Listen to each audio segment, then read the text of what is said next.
جی نماز کے کتنے فرائض ہیں؟ 7۔ کون کون سے؟ تکبیر تحریمہ، قیام، قرات، رکوع، سجدہ، قاعدہ، قرات، خروج بسمعی۔ شاباش۔ جی قیام کے بارے میں بتائیں فاطمہ، آپ قیام کسے کہتے ہیں؟ قیام کی اعلیٰ اور ادنیٰ حد۔ قیام کی اعلیٰ حد بالکل اسٹریٹ اور ادنیٰ حد گھٹنوں سے اوپر ہاتھ۔ پوائنٹ نمبر 1، اگر کوئی سجدہ تو کر سکتا ہے مگر سجدہ کرنے سے اس کا زخم بہتا ہے تو وہ بیٹھ کر یا اشارے سے پڑھ لے، مستحب ہے، اور اگر کھڑے ہو کر اشارے سے پڑھے گا تو یہ جائز ہے۔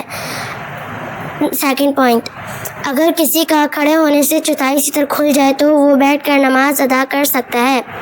پوائنٹ نمبر 3، اگر کسی کا کھڑے ہونے سے مطلب کہ اس کا کوئی مسئلہ ہے تو وہ تھوڑی دیر تک کھڑا ہو سکتا ہے، تو وہ اتنی دیر تک کھڑا ہو سکتا ہے کہ وہ تکبیر لگا لے، تو اس کے لیے فرض ہے کہ وہ تکبیر لگائے اور باقی نماز بیٹھ کر پڑھ لے۔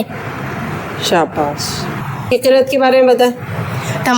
تمام حروف مخارج سے ادا کرنا اور اتنی آواز سے پڑھنا کہ خود آپ کے کان سن لیں، اور اگر کہیں شور وغیرہ میں نماز پڑھ رہے ہیں تو آپ اتنی آواز سے قرات کریں گے جیسے آپ نارمل انوائرمنٹ میں قرات کیا کرتے تھے۔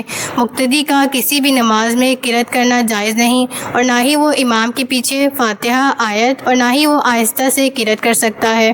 قرات میں کم سے کم ایک آیت کا پڑھنا فرض کی پہلی 2 رکعتوں میں، سنت و نفل و واجب کی ہر رکعت میں قرات کرنا فرض ہے۔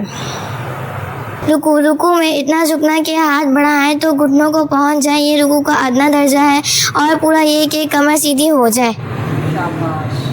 سجدہ، پیشانی کا زمین پر جلنا سجدے کی حقیقت ہے، اور دونوں پاؤں کی انگلی کا پیٹ لگنا شرط ہے۔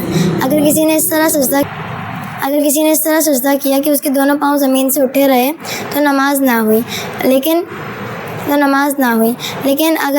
اگر کسی نے صرف انگلیوں کی نوک لگائی تب بھی اس کی نماز نہ ہوگی۔ اگر کوئی پیشانی زمین پر نہیں لگا سکتا تو پھر ناک سے سجدہ کر لے، لیکن فقط ناک کی نوک نہیں بلکہ ناک کی ہڈی لگنا شرط ہے۔ اگر کسی نے کسی ایسی نرم چیز مثلاً گھاس، روئی یا قالین وغیرہ پر سجدہ کیا کہ جس سے اتنا دبا دیا کہ اب دبنے سے بھی نہیں دب رہی تو پھر اب اس کی نماز ہو جائے گی، لیکن اگر کوئی ایسی چیز ہے جس کے دبانے سے وہ دبی جا رہی ہے اور جیسے اسپرنگ کے بیڈز ہوتے ہیں تو پھر اس پہ اس کی نماز نہیں ہوگی۔ شاباش۔ جی قاعدہ خیرہ کے بارے میں بتائیں۔ قاعدہ خیرہ، نماز کی رکعتیں پوری کرنے کے بعد اتنی دیر تک بیٹھنا کہ پوری التحیات وصولہ تک پڑھ لی جائے، فرض ہے۔ ابیرہ کو دے۔ جی ابیرہ، خروج بسمعی کے بارے میں بتائیں۔ خروج بسمعی سے مراد ہے اپنی کسی فعل کی وجہ سے نماز سے باہر نکلنا۔ قاعدہ خیرہ کے بعد سلام و کلام، اگر کسی شخص نے نماز سے نکلنے کے لیے نیت کی کہ وہ پانی پینے کے لیے جا رہا ہے تو جو ہے نماز ہو جائے گی، بلکہ نماز واجب الاعادہ ہو جائے گی، کیونکہ سلام پھرنا جو ہے واجب ہے۔ لیکن اگر کسی شخص نے نیت نہیں کی تو جو نماز جو ہے اس کی فاسد ہو جائے گی، اسی لیے ہمیں چاہیے کہ جو ہم سلام کر کے ہی نماز سے باہر نکلیں۔ شاباش۔